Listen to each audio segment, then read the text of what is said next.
Welcome this afternoon. We're very privileged to have with us Canon Andrew White, personal friend of Pope John Paul, General David Petraeus, and Yasser Arafat. He's personally held multiple negotiations with PLO, Hamas, and ISIS. His background and experience is truly amazing. I think the Lord has uniquely crafted this man, his background, for such a time as this. But you've forgotten the most important thing. And what was that? I'm Haley's friend. Yes. I was actually just about to come to that.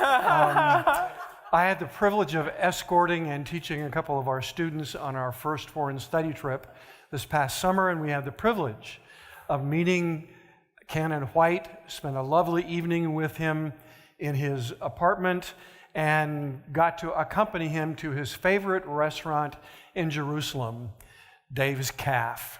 Welcome to Patrick Henry College.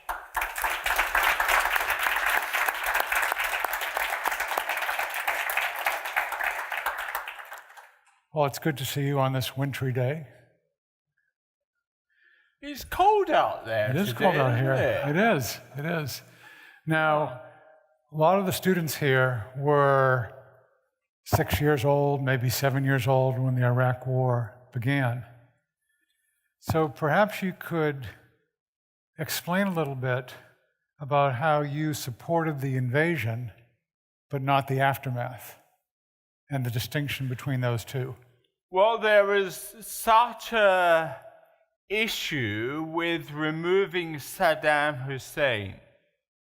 Now, I was involved with Iraq a long time before the 2003 war. I knew the bad guys, and Tariq Aziz, Saddam's deputy, was a very good friend of mine. No, well, actually, being Saddam's friend, you couldn't be really good. You had to be bad. But I got on relatively well with him. I did his funeral recently, organised it. But one day, after I had supported this war, my mukhabarat man, anybody know Arabic? Mukhabarat means your spy. He was the man who looked after me. Looked after in the spookish way. Sent by the Saddam regime to keep an eye on him. He said to me one day, he said, Abuna Andrew, a very important meeting today.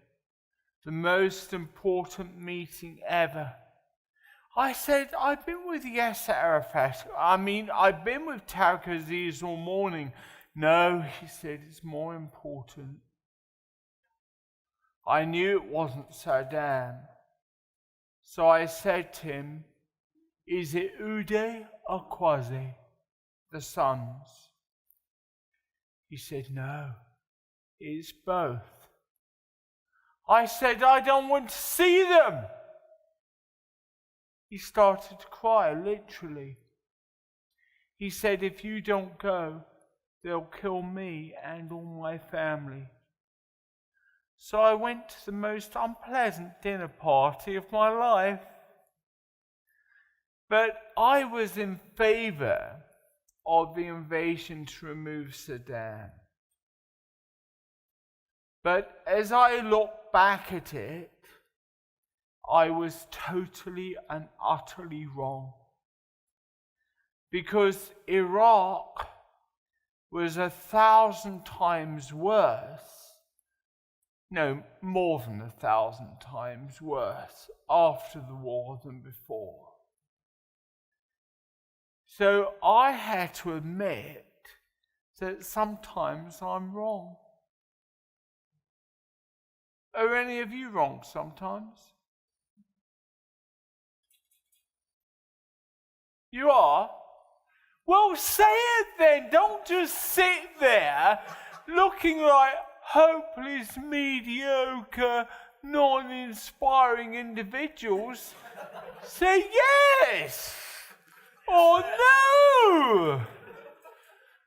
Are some of you sometimes wrong? Yes. Right. We can continue now, Doctor. So where did the United States then go wrong? You've said that the United States put in $6 billion to rebuild, but nothing is rebuilt. What happened? What went wrong and why? It's quite funny talking about the $6 billion.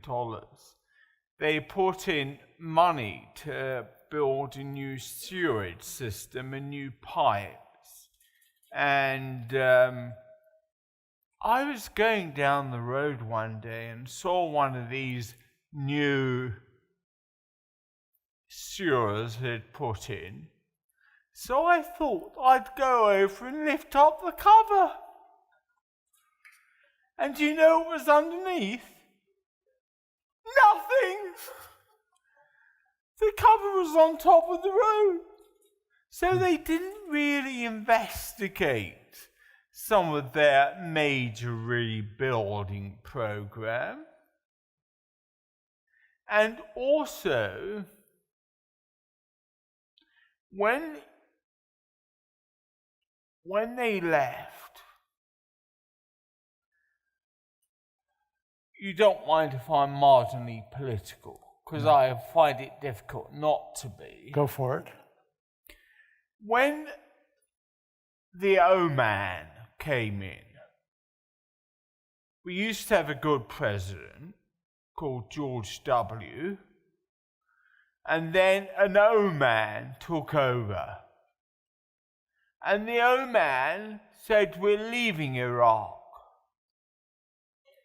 I said, within 1 year, we will have a war. I was wrong for the second time. It took 6 months before ISIS took control. So as you can probably see, I'm not very liberal. And even though I'm not an American, I am an ardent Republican.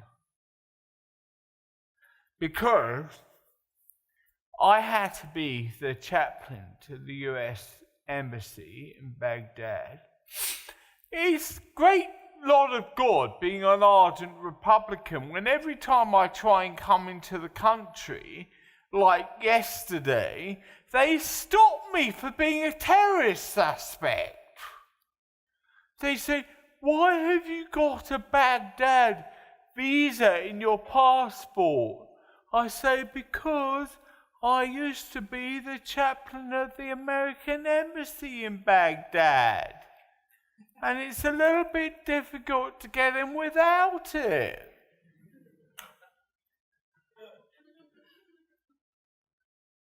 Now, I believe you've said that even under the Bush administration, the U.S., or at least Paul Bremer, who was the administrator, did not take the religious dimension seriously. No, he does now, because he's now on my board.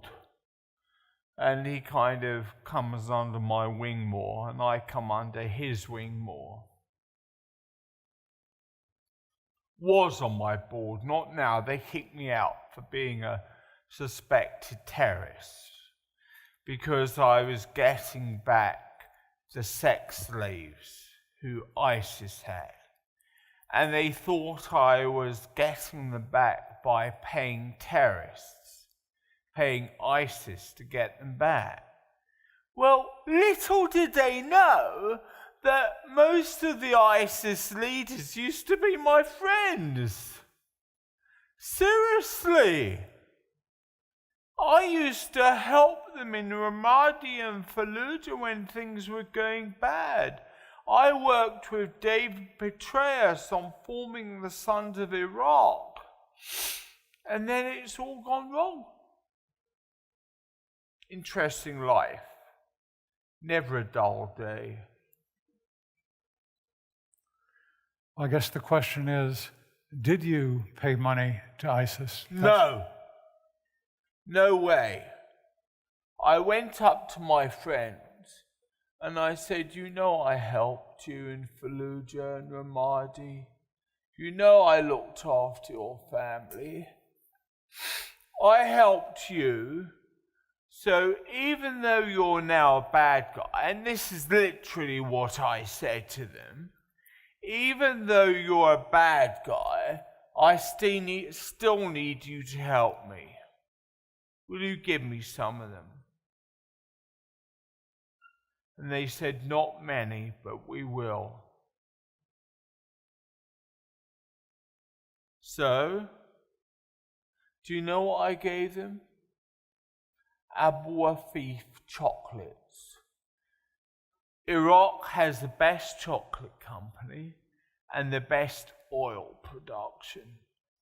And I'm a great supporter of the Iraqi chocolate brigade called Abu Afif. And I would have brought some here with me, but I have none left. I'm due to go back next week and get some more. Sorry, I haven't got any. So oil and water don't mix, but oil and chocolates do? Oil and chocolate definitely do.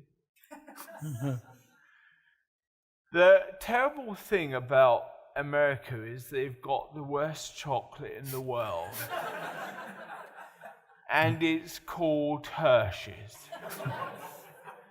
But they have the best chocolate mints in the world called Junior Mints. Okay? Okay. Do you know that? Yes.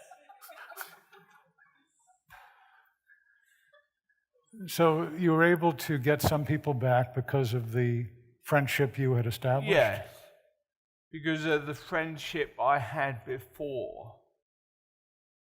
So what we hear about the ISIS people as the ultimate in barbarism, not only cutting off heads, but burning a pilot and so forth. You knew these people. What are they like? Well, now they are the worst you can imagine. You cannot describe them. I'm a great believer in when we meet, we eat. So all of our meetings are usually around food. Like that meeting we just had at lunchtime. It was good. So I invited ISIS commanders for dinner. They said, oh yes, we'll come for dinner with you, but we'll chop off your head afterwards. So I didn't take it any further because I knew they meant it.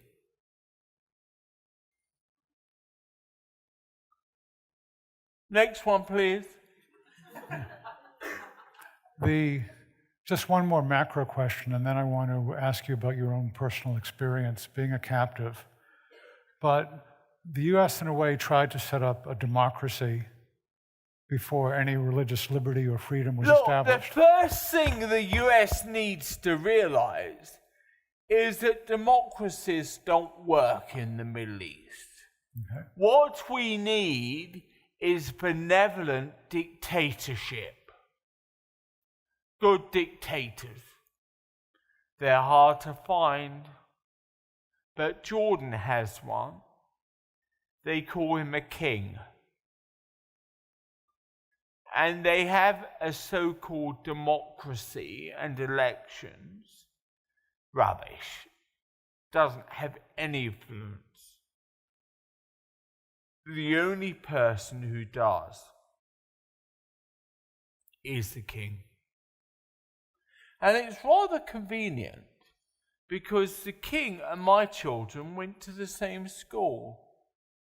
And the reason my children went to the school was because I was moving from Coventry Cathedral where I worked, and I didn't know where I was going to be in the south of England, and I said to the king one day, I don't even know where to send my children to school. He said, I do. I went to school there.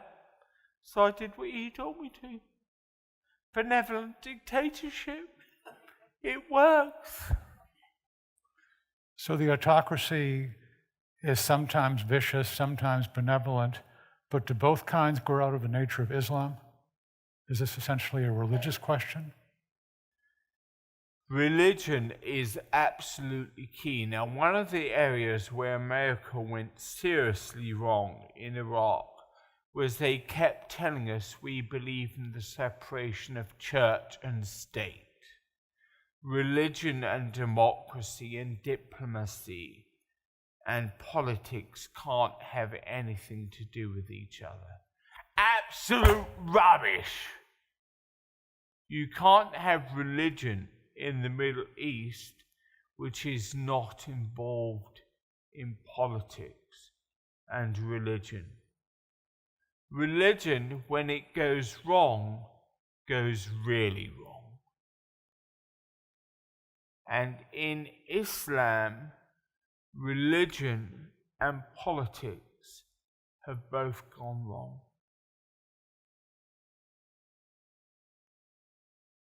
Gone wrong, or is that the nature of Islam just because of starting with Muhammad as both military leader, political leader, well, both, all three, religious leader, military leader, political leader, one person?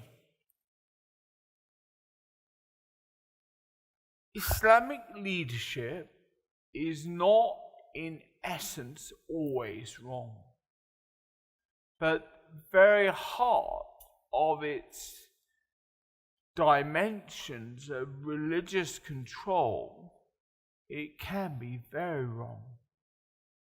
I'm not anti-Islamic in any way whatsoever, but you've got to accept that Islam can be very dangerous.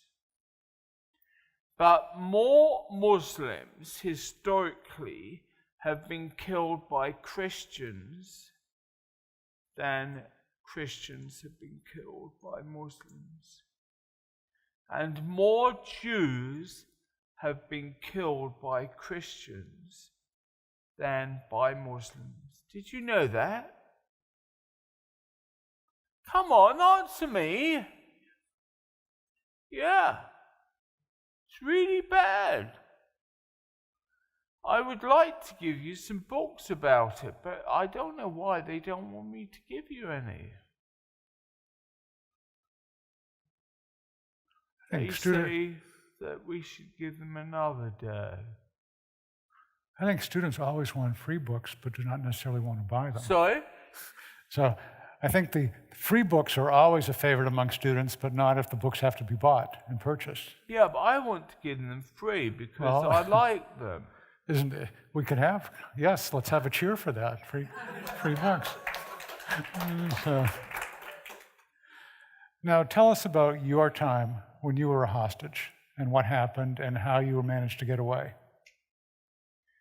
I wasn't a hostage for very long. I was negotiating hostages.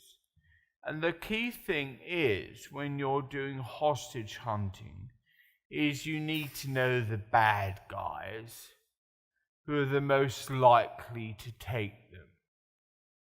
So you have to be quite well known amongst the hostage takers. And I did get to know who the people were who had taken the Portuguese hostages we were looking for. And I got a bit too close to them. So they threw me into one of those little black rooms with no light, and I was left in the dark. Phones had just started in Iraq, mobile phones. The one which I want to get now, but I can't find a shop. But I put the light on, and over the floor, it was full of chopped off fingers and toes. And then I realized that in those days, I always carried about $50,000 around my waist. So I got it out the next day and said, "Hello, my friends, how are you? Can I help you? Would you like some money?" And they said yes, and let me go. There we are. P. Prior preparation prevents poor performance. I really recommend when you're looking for hostages, take money on you. Mm-hmm. Now, your former member of your congregation at St. George's, Jamar, was kidnapped, is that right? And forced to convert to Islam when ISIS threatened to kill his children. Could you tell us that story? That's what I've read. True? Not? I don't know that story. Okay. I know that kind of thing happened, but I've been involved in searching for 217 hostages, and I've only got back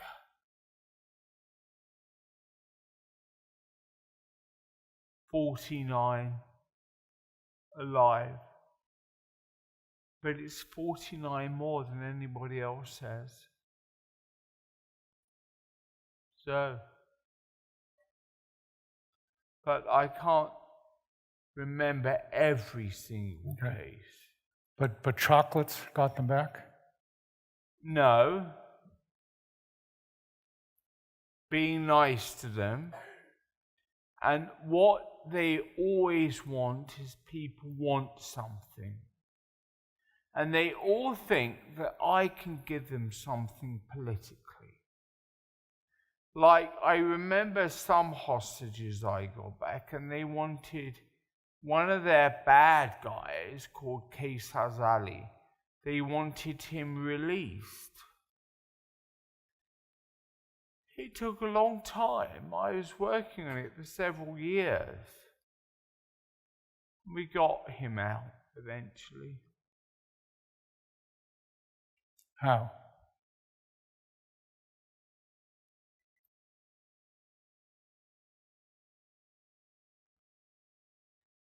Telling them, the religious leadership and government, that if they let him out, we could get certain things they wanted. It's all wheeling and dealing.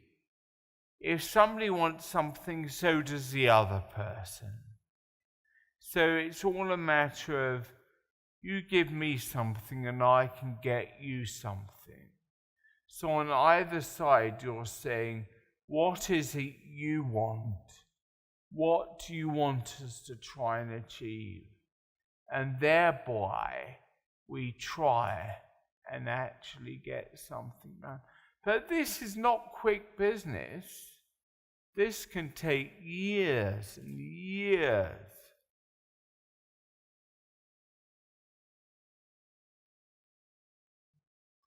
So we tend to think of exchanges of money, but you're saying often it involves lengthy negotiation. Oh yes, money is just a small part of it. As regards money, you've got 1 week after a hostage is taken to work on money. If you don't get them back within 1 week, we're talking a really, really long deal. 1 week. I remember there were 2 Italian girls kidnapped. They were both NGO workers in Iraq after the war. They were some of the earliest people kidnapped. They were both called Simona. Simona and Simona. They were Italian. And you know the Italians don't pay any money for hostages. But wheel and deal, get to know the guys. So I was with the Italian ambassador. I said, yes, I can get them back for you. And you can say you didn't pay for them. You just give me the money and I'll go and pay for them. He said, how much money do you want? I said, only 30 million for each of them. So 60 million.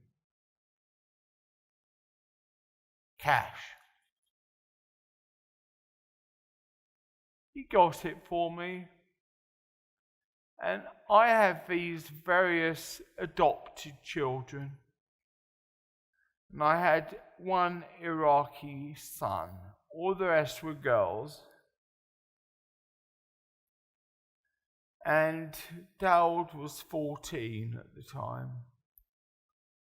I sent him $60 million cash. And he did it. He got them back. And the Italians made so much publicity. We've managed to get them out, and it didn't cost us anything. It's amazing what you can do. You know the right people. It's not what you know, it's who you know. Just a couple more questions here, and then I'm going to turn it over to Colonel Middleton. The Foundation for Relief and Reconciliation in the Middle East, you started it. Yeah. But then, more recently, you resigned, and the announcement was that you tendered the resignation due to the state of your health and inability to continue your duties. I see the story is more complicated than that. That was the announcement. It was all to do with me being suspended over the issue of getting back the people who were held as sex slaves by ISIS, and them saying I'd paid money to terrorists. So they did these investigations. They said, oh, Andrew's ill. So they sent me for an MRI, and the consultant neurologist said, his MS has developed so much and his brain is so badly damaged that he's almost certainly got serious dementia, and he can't really do the work. And they sent me to another person, and they all said I was too bad. So they retired me.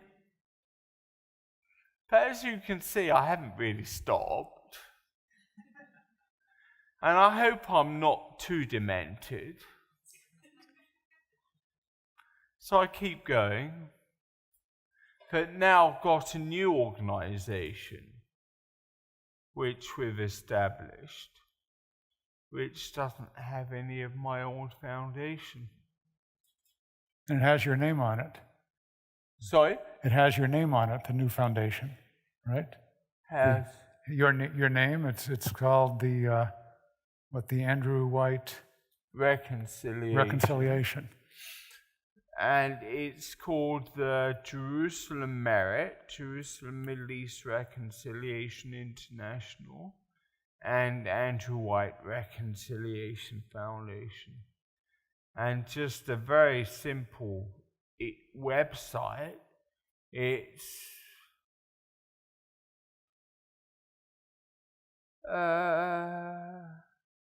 www.andrew.com. That's it. Simple enough. So just last question here. So the particular charge that led to, in a sense, your forced resignation, you said it was an erroneous charge, that actually of paying ransom, paying money to liberate ISIS sex slaves. They thought I was paying ISIS to get the sex slaves back. and I didn't have to because I knew them. But lots of the sex slaves are still not back. And if I was able to, I would have worked on them. But democracy, fair play, and abiding by British and American law. President Trump said he was going to change that. We hope so. We pray so. Thank you. Colonel Middleton.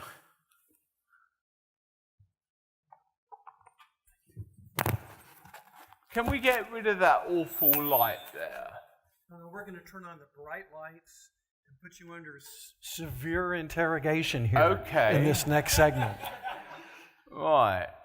Haley, don't stand for all this. I need you to look after me. I commented in my opening remarks about you having become a medical doctor, an Anglican priest, actually a graduate of the ultra-Orthodox school.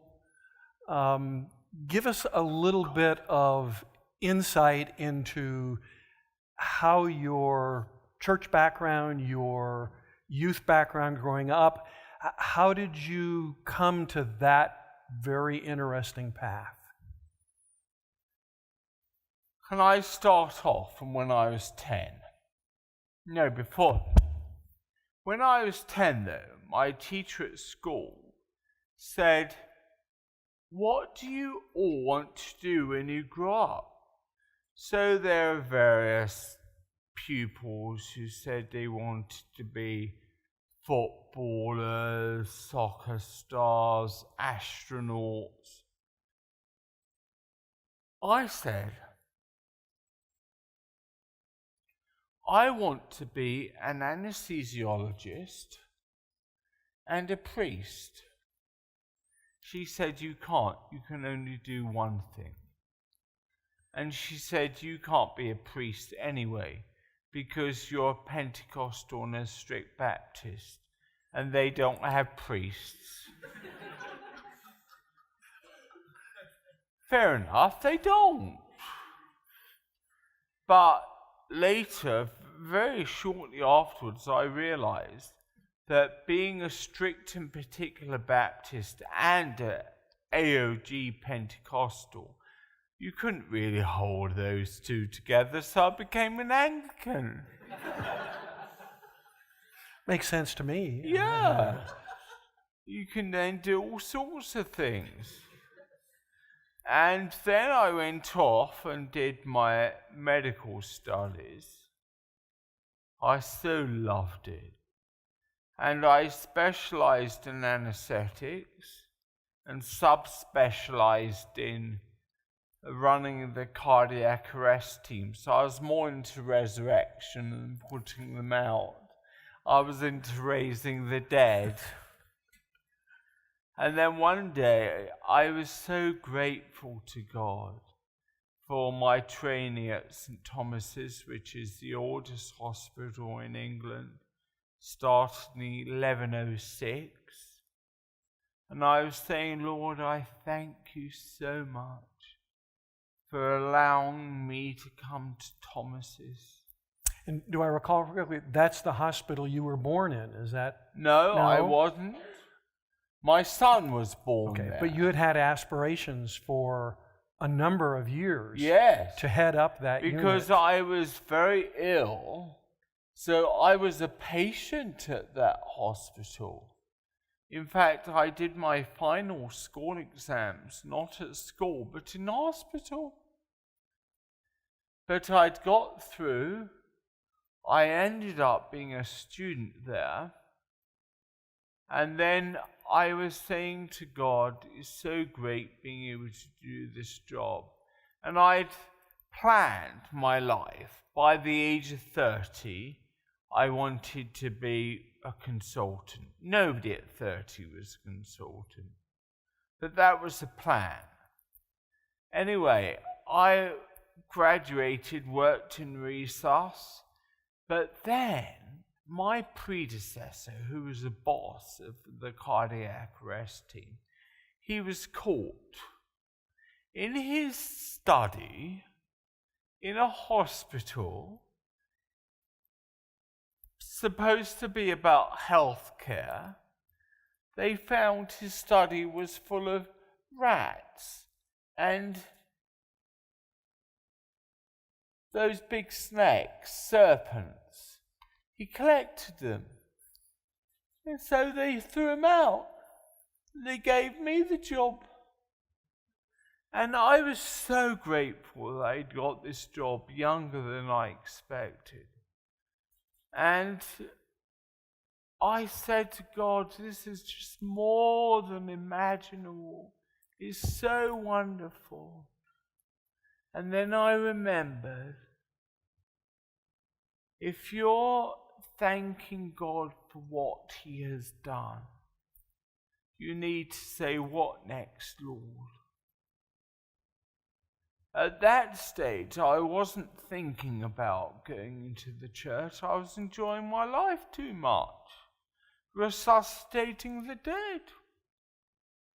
So I did think at the end, I said, what next, Lord? Bang! Going to the church. And the Church of England, the Anglican Church. I said, Lord, now listen to me. They're not even all saved. He said, I know, that's why I'm sending you. So I left the medical world and I went off to Cambridge, the real Cambridge, and I did my first degree. Then I worked on my doctorate, which was in the role of Israel and Christian theology. And that was when I started studying in Israel. And that's when I went to yeshiva and did the ultra-Orthodox religious training. And then I did my second doctorate, and that was on the role of the Baal Shem Tov in the Haskalah. That's Yiddish, so I don't suppose you know what that means, do you? You know. Good. At least there's one educated person here. And then I had done another doctorate before that, and my first book was on this subject. So people often say, I've read all your books. I said, what, even the first one? The first one was called The Role of Trichloroethylene in Caesarean Sections. And once I did meet somebody who had. They were the first 3 real ones, and then they started giving me them for nothing. I've got 19 now, and most of them are pretend. You know the doctorates they give you without any work?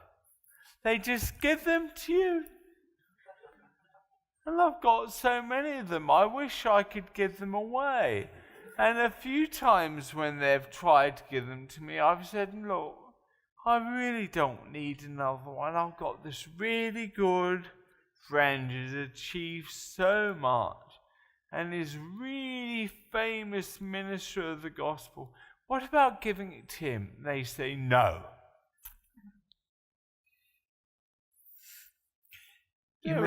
You also mentioned earlier that you actually also had some experience in politics. I was on the Greater London Council. You actually stood for election a time or two, is that right? Yeah, and I got elected for the Conservative Party. So I'm quite orthodox. I was one of the Maggie Thatcher brigade. Do you remember her? No? She was the great Reagan friend.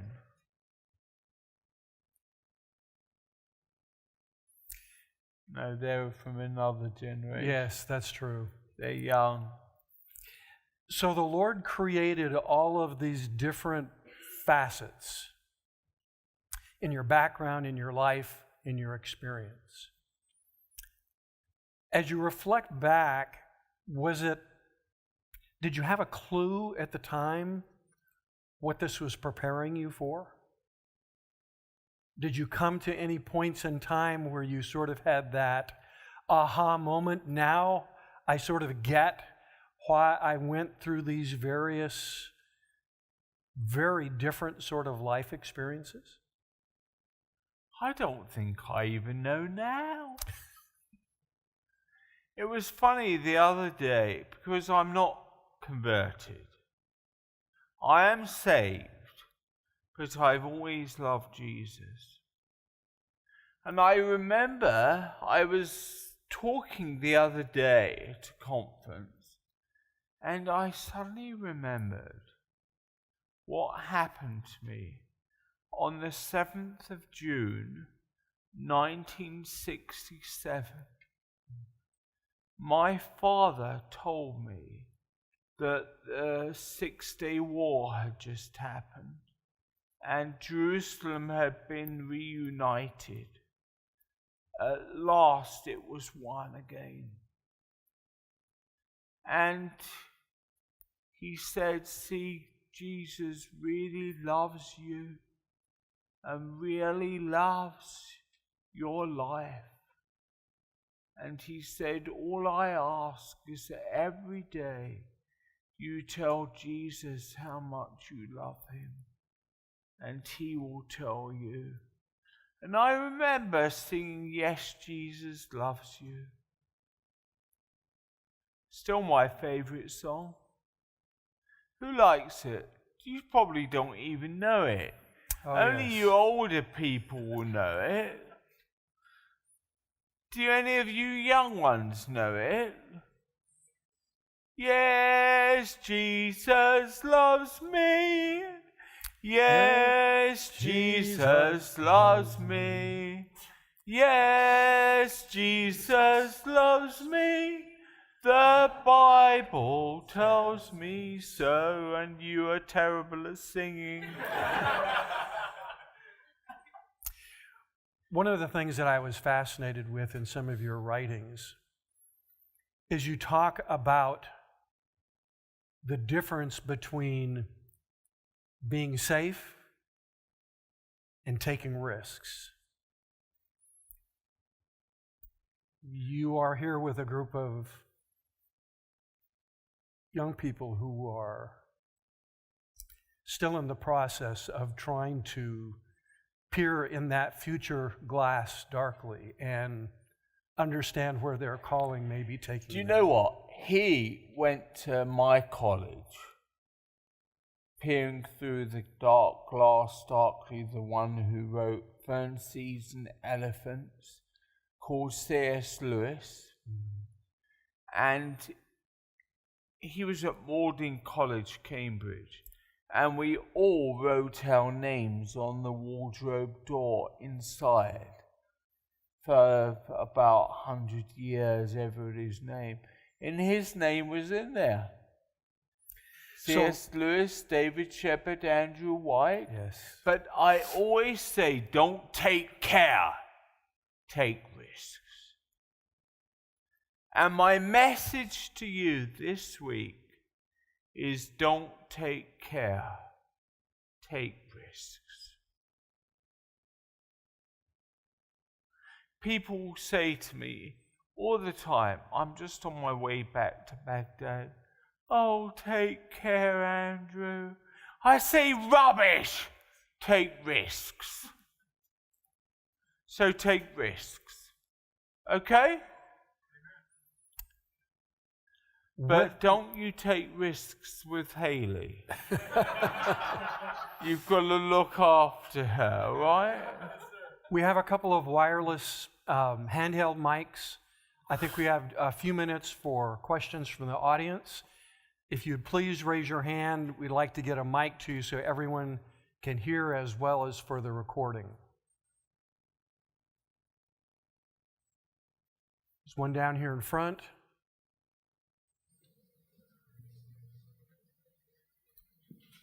Sir, it sounds like quite a bit of your academic... I'm not Sir, I'm Andrew. Andrew, it sounds like quite a bit of your academic training was Jewish studies, and yet you've worked among Arabs. Was that a liability?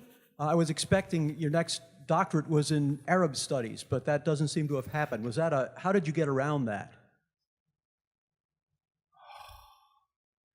It wasn't easy. Especially when God told me two things he told me to do which I didn't want to do. One, to cross over the River Jordan and go into Jordan. And one, to go to Iraq. But I did. And it turned out to be wonderful. Because the people, I learnt to love them and care for them. But you're right, it's quite strange that my background academically is all Judaic, and yet so much of my life has been in the Arab world. See, God, carry on. My question regards when you asked about the benevolent dictatorship in the Middle East. How benevolent of a dictator was Saddam Hussein compared to someone like the King of Jordan? Saddam Hussein was really evil. I've met so many of the people who said, Saddam killed my father, or killed my uncle, or killed my family. Saddam was not benevolent. But as long as you complied completely and did exactly what he wanted, you would be all right.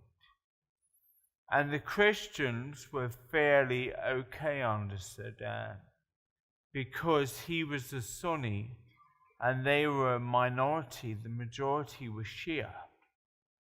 And therefore he had to keep the other minorities happy. And a lot of them were quite pro him. All dodgy.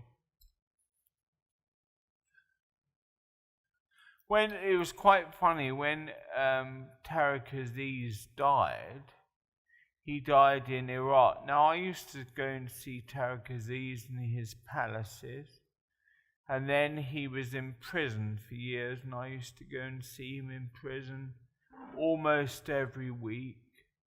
And I used to try and talk to him about Jesus, and he wasn't interested. And then when he died, his family wanted him buried in Jordan. And they got his body to buy at the Baghdad International Airport, and it was stolen. For 2 days, we didn't know where his body was. Fortunately, I knew some of the bad guys who hanged around the airport, and I got to them and said, come on now. Just like dealing with the usual dodgy guys. We got him back.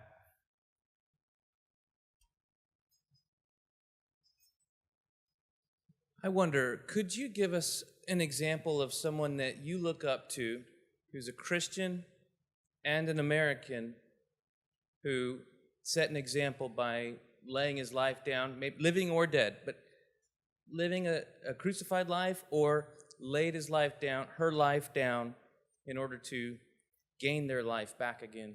Who's making a difference in that area of the world? I will tell you, not just American, but the two people who have most influenced me, who I have known personally, who are Christians. is John Paul II and Billy Graham.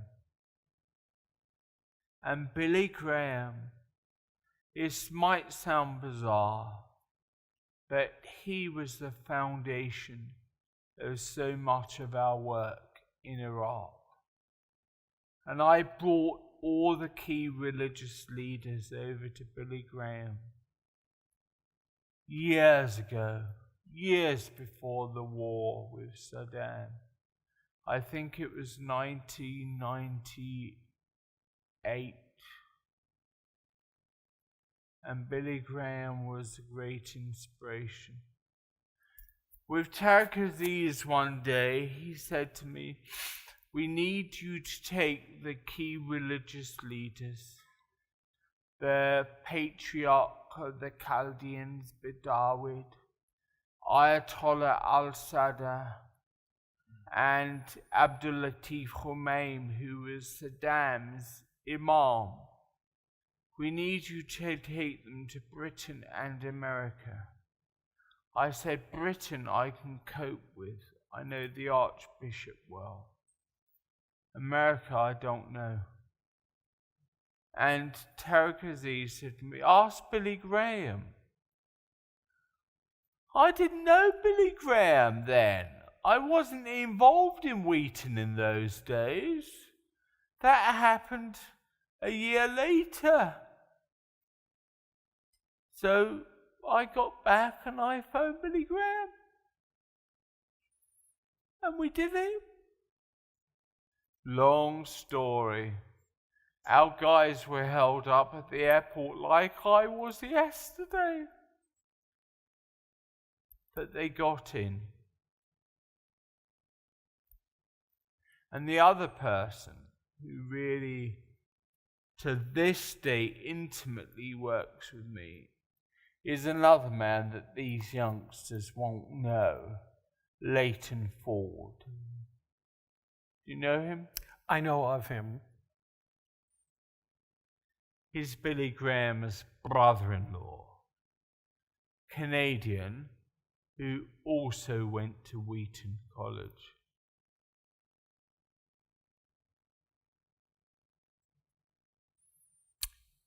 Time for perhaps one more.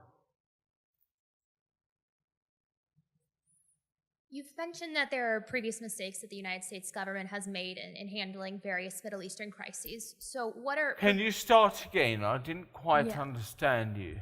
You've mentioned there are particular mistakes that the United States government has made in Yes. handling past crises. So what are particular suggestions you would give to the United States, particularly the diplomatic community, in handling the current crises over there? To give to the diplomatic community means to give to the State Department. I wouldn't even try. For those of you who know, who was the former airline person? Former airline? Who was the former American Air Force? Somebody I was with today used to be a colonel in the American Air Force. You! Yeah, you! Now, with all respect to the others, there's a big division between DOD and state, isn't there? Huge, huge. I mean, enormous. And being in Iraq in the middle of the war, when we won that battle because of something called the US DOD. But the others, and I was chaplain to all of them. What was that like? Well, when you're there in the midst of it, you realize how big the division is. I remember one day, it was Easter Day, and I didn't know what to preach on. And I woke up on Maundy Thursday, and I was singing the song, because he lives, I can face tomorrow, because he lives. All fear is gone. And so I spoke on that on Easter morning. We did the service outside, and we did it by Saddam's swimming pool. And we baptized people in there. We baptized the South Korean General Kim. We baptized the South Korean Brigadier Kim. We baptized the South Korean Colonel Kim. And we baptized one of their sergeants, Sergeant Kim. Any of you know South Koreans called Kim? Yeah, lots of Kims. And then I even managed to baptize some of our DOD people. And all the military were there. And all the choir turned out to be Wheaton men. Did you baptize any of the State Department people? No. Your work's not No. done, Canon. No. It was quite interesting. Later I did.